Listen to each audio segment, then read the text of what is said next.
Prije nekoliko dana ideja, a danas već realizovana akcija, političari su ideju udruženja penzionera da konkretno učestvuju u akciji otklanjanja posljedica elementarne nepogode realizovali dok si udario dlanom od dlani.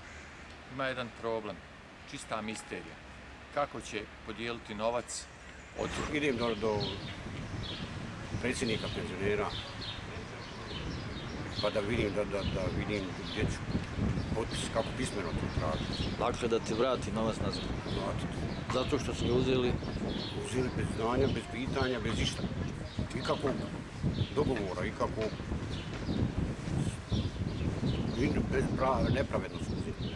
Sa ovakvom praksom treba prestati da se ovi novci koji su oduzeti, koji su opljačkani, koji su u smislu neke vrste hajdučije, otimačine, oduzeti od penzionera, da se vrate penzionerima i da penzioneri u skladu sa principima solidarnosti svako svojeručnim potpisom, ako želi da se odrekne te marke, da to i potvrdi, a ne da neko u ime njih donosi neke odluke koje nisu u skladu sa zakonom.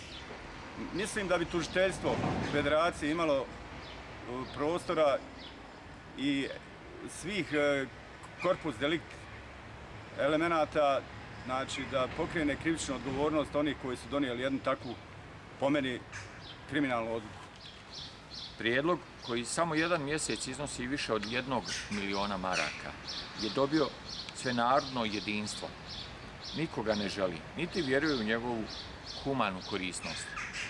Možda su političari trebali donijeti odluku kako prikupiti 1 milion konvertibilnih maraka od političara, 1 milion od državnih službenika ili 1 milion od igara na sreću, 1 milion od svake inostrane banke koja ima svoje dispoziture u BiH ili 1 milion od međunarodnih korporacija, krvopija u Bosni i Hercegovini ili možda 1 milion od velikih trgovačkih lanaca.